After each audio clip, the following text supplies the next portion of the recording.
பாரத பிரதமர் நரேந்திர மோடி அவர்கள் தலைமையிலான மத்திய அரசு நாடு முழுவதும் இருக்கக்கூடிய மகளிர் சுய உதவி குழுக்களுக்கு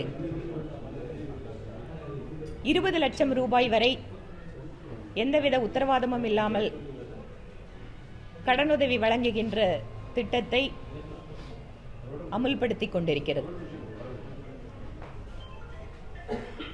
சுயஉதவி குழுக்களுக்கு வெறுமனே நிதியுதவி மட்டுமே வழங்கி வராமல் அவர்களுக்கென்று சிறப்பான தொழில் பயிற்சிகள்,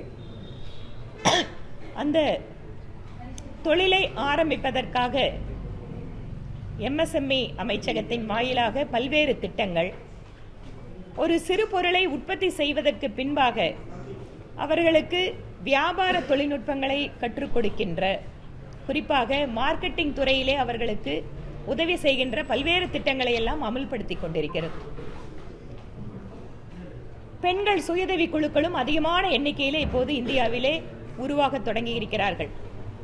அதனால்தான் சுயஉதவி குழுக்கள் அந்த குழுக்களில் இருக்கக்கூடிய பெண்களுக்கு லட்சாதிபதி பெண்மணிகள் என்கின்ற ஒரு திட்டத்தின் வாயிலாக பல்வேறு விதமான சிறப்பு முயற்சிகள் ஏற்படுத்தப்பட்டு அவர்கள் லட்சாதிபதி பெண்களாக மாறிக்கொண்டிருக்கிறார்கள்.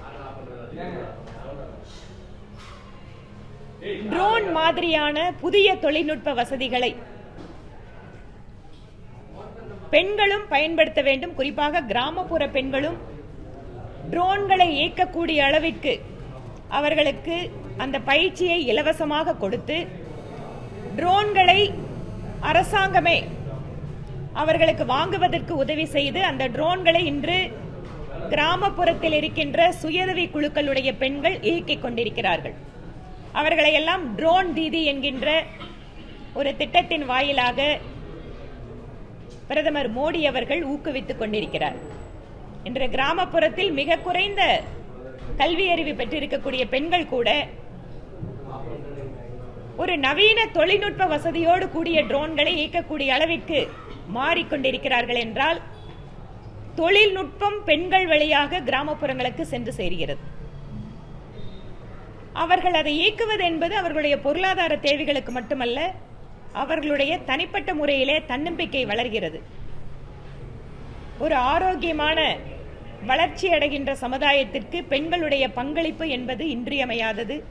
அந்த வகையில் மகளிர் சுயஉதவி குழுக்களுக்கெல்லாம் ஒரு தன்னம்பிக்கை பயிற்சி கொடுக்க வேண்டும். மத்திய அரசாங்கத்தினுடைய திட்டங்களை பற்றியெல்லாம் எடுத்து கூற வேண்டும் என்பதற்காக இன்று ஒரு சிறப்பான பயிற்சி வகுப்பை கோவை மக்கள் சேவை மையம், கோவை தெற்கு தொகுதியில் இருக்கின்ற சகோதரிகளுக்கு ஏற்பாடு செய்திருக்கிறோம்.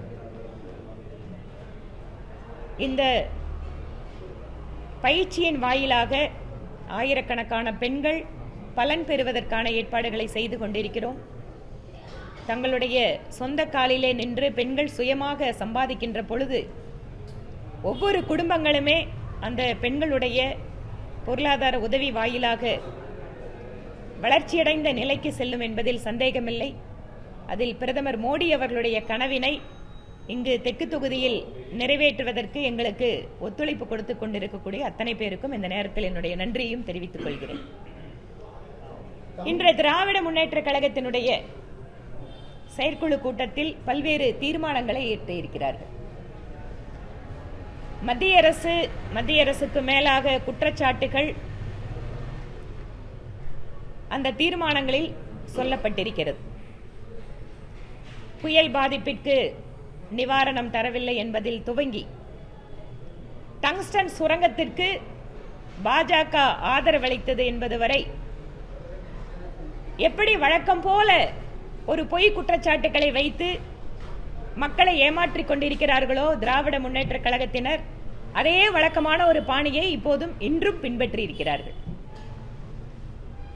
கல்வித்துறைக்கு நிதி ஒதுக்கீடு வேண்டும் என ஒரு தீர்மானத்தில் குறிப்பிட்டிருக்காங்க.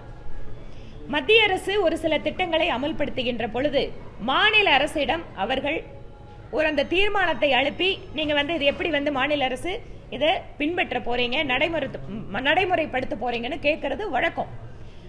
மாநில அரசு இங்க என்ன பண்றாங்க, முதல்ல வரும்போது ஆமா நாங்க அமல்படுத்துறோம், ஆமா நாங்க செயல்படுத்துறோம், எங்களுக்கு நிதியுதவி கொடுக்கன்னு சொல்லிட்டு ஒப்புதல் கொடுத்துறாங்க.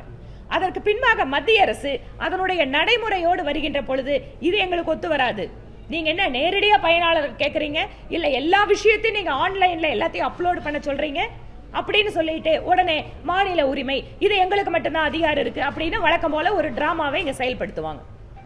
அது ஒவ்வொரு துறையிலும் உண்டு. நீங்க மாத்திரு வந்தன யோஜனா கர்ப்பிணி பெண்களுக்கு உதவி கொடுக்கின்ற திட்டத்தில் கூட மத்திய அரசாங்கத்தினுடைய நிதியுதவியை தமிழகத்தினுடைய கர்ப்பிணி பெண்கள் வாங்க முடியல. ஏன்? திராவிட முன்னேற்ற கழக அரசு அவர்களுக்கு தேவையான தகவல்களை அவங்க சொல்ற வெப் போர்ட்டல்ல ஏத்த முடியல. ஆயுஷ்மான் பாரத் 5 லட்சம் ரூபாய் ஒவ்வொரு குடும்பத்திற்கும் மருத்துவ காப்பீடு கொடுக்கின்ற திட்டத்தை பிரதமர் அமல்படுத்திட்டு இருக்காரு. ஆனா இவருடைய அந்த சுயலாபத்திற்காக இங்க இருக்கக்கூடிய மருத்துவமனைகளை அவர்கள் மோடி காப்பீடுன்னு சொல்றாங்க. மக்கள் வழக்கமா 5 லட்சம் காப்பீடு எடுத்துட்டு போனா மோடி அட்டை கொண்டு வந்திருக்கோம்னு சொல்றாங்க. இதை பொறுக்க முடியாத மாநில அரசு இங்க இருக்கின்ற மருத்துவமனைகளை எல்லாம் மறைமுகமாக நீங்க மாநில அரசோட ஹெல்த் இன்சூரன்ஸ் தான் ஃபாலோ பண்ணும், மத்திய அரசு ஆயுஷ்மான் பாரத்தோட கார்டு கொண்டு வந்தா யாருமே நீங்க என்டர்டெயின் பண்ணாதீங்க, அதுல யாரும் நீங்க சிகிச்சை கொடுக்காதீங்க அப்படின்னு சொல்லிட்டு மக்களை அலைக்கழிக்கிறார்கள். இதெல்லாம் ஒரு சில உதாரணங்கள். இந்த மாதிரி எல்லா துறையை பத்தி எங்களால சொல்ல முடியும். அதே போல விஸ்வகர்மா திட்டம், விஸ்வகர்மா திட்டம் குலத்தொழிலை ஊக்குவிக்குதுன்னு சொல்லிட்டு இப்ப அதே திட்டத்தை கைவினை கலைஞர்கள் திட்டம்னு அமல்படுத்துறாங்க. எப்படியாவது எங்களுடைய கலைஞர்களுக்கு உதவி பெற வேண்டும், அவர்கள் எல்லாம் அந்த உதவி வாங்கணும், எங்களுக்கு மாற்று கருத்து இல்லை. ஆனா விஸ்வகர்மா திட்டம் என்பது நம்முடைய தமிழகத்து கைவினை கலைஞர்களை உலகத்தோடு இணைக்கின்ற ஒரு புள்ளி. அவங்களோட பொருட்களுடைய மார்க்கெட்டிங் நாளைக்கு ஒரு இன்டர்நேஷனல் லெவல்ல போறதுக்கு விஸ்வகர்மா திட்டத்துல வாய்ப்பு இருக்கு. ஏனென்றால் பயிற்சி கொடுப்பது, அவர்களை எல்லாம் வெளியூர்களுக்கு எடுத்து சென்று அவர்களுடைய பொருட்களை விற்பனை செய்வது, உலக அரங்குகளில் நம்முடைய தமிழ்நாட்டு கைவினை கலைஞர்களுடைய பொருட்களை இடம்பெற வைப்பது என்று எத்தனையோ அதில் இருக்கக்கூடிய பலன்கள் இன்று தமிழகத்திலே அந்த திட்டம் அமுல்படுத்தப்படாததால் அவர்கள் அந்த வாய்ப்பினை இழக்கிறார்கள்.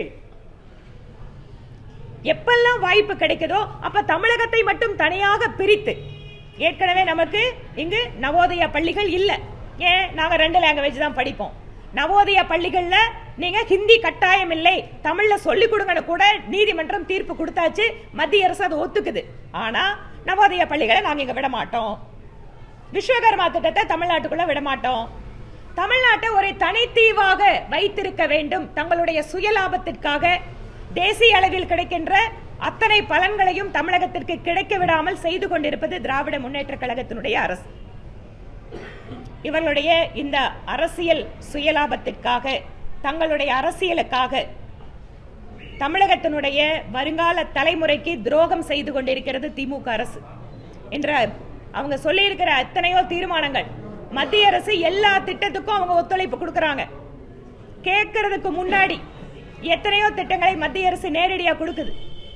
அது கோயம்புத்தூர் பகுதியில் பார்த்துட்டீங்கன்னா டிஃபென்ஸ் காரிடார் மாநில அரசு கேட்டு கொடுத்தாங்களா? மத்திய அரசு நேரடியாக கொடுத்தது. அதனால இந்த மாதிரி பொய் குற்றச்சாட்டுகளை வைத்து அரசியல் தொடர்ச்சியாக செய்து கொண்டிருக்காமல், மக்களோட பிரச்சனைகள் இன்னைக்கு என்ன? கோர்ட்டில் கூட கொலை நடக்கிறதை இன்னைக்கு நாம சர்வசாதாரணமா பார்க்கிறோம்.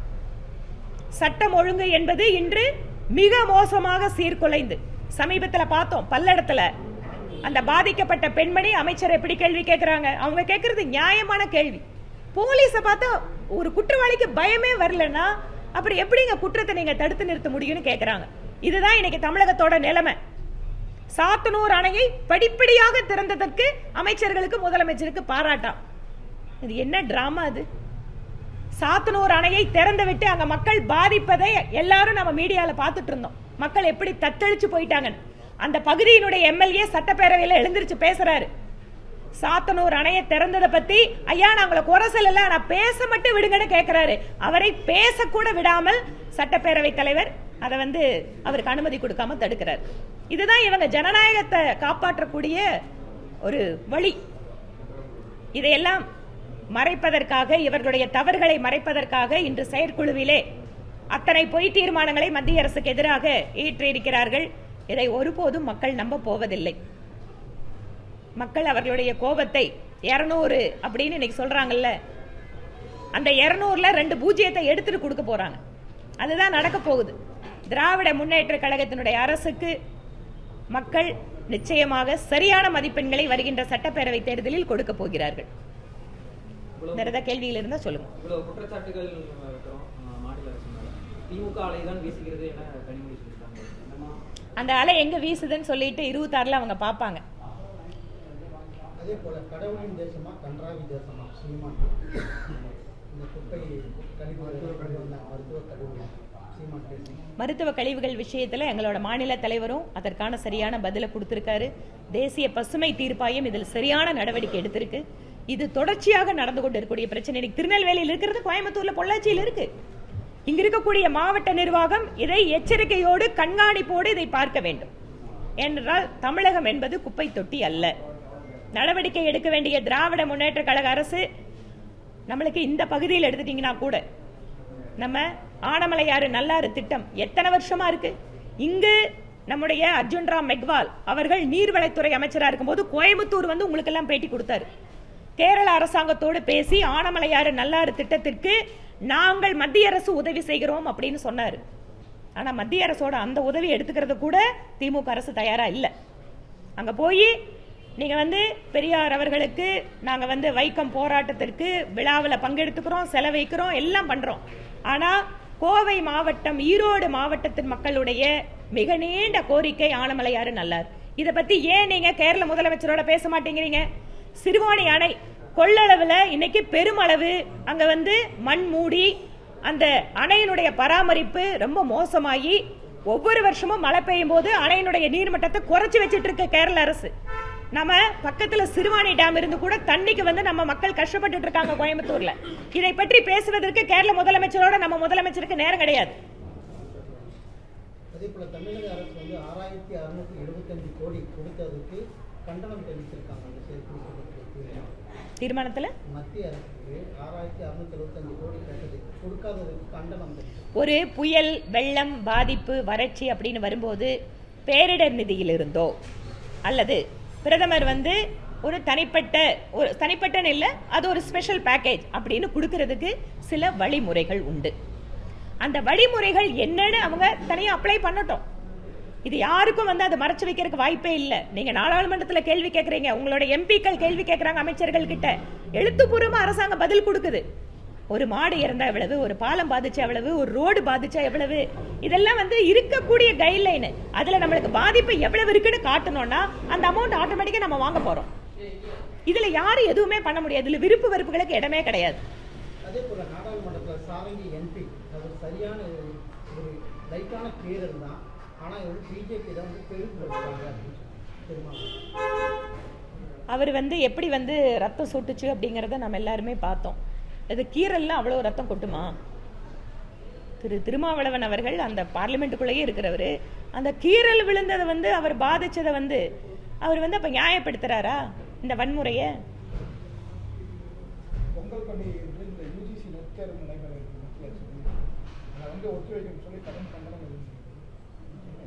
இல்லை, நான் அதை என்னன்னு பார்க்குறேன். அதுக்கு எந்த மாதிரி நம்மளோட சில நேரங்களில் வந்துட்டு நம்ம மத்திய அரசு அந்த தேர்வை நடத்துறதா இருக்காது. ஒரு சில தன்னாட்சி அமைப்புகள் இருக்காங்க, like bar council, medical council மாதிரி. அவங்க அந்த மாதிரி ஒரு தேர்வு டேட்டை ஃபிக்ஸ் பண்ணியிருந்தாங்கன்னு சொன்னால் சம்மந்தப்பட்ட அமைச்சர்கள் கிட்ட அதை பற்றி நாங்கள் சொல்கிறோம். நேரடியாக அமைச்சர்கள் பண்ணுறதுக்கு அதுக்கு வாய்ப்பு இல்லை. சில பாடிஸ் இருக்கு, லைக் உங்களோட ப்ரெஸ் கவுன்சில் இருக்கு, தனிப்பட்ட பாடிஸ் ஏதாவது இருக்கலாம். அந்த மாதிரி ஏதாவது இருந்துச்சுன்னா நான் வெரிஃபை பண்ணிட்டு சொல்றேன். நாசர் நேற்று ஒரு நிகழ்ச்சியில் வந்து பேசிட்டு இருக்கும்போது ஒரு கொசுத்தலை தாங்க முடியல அப்படின்னு சொல்லி மேடையிலே பேசியிருக்காங்க. எதுக்கு? ஒரு அதிகாரி பேசும்போது எனக்கு அது தெரியலீங்க.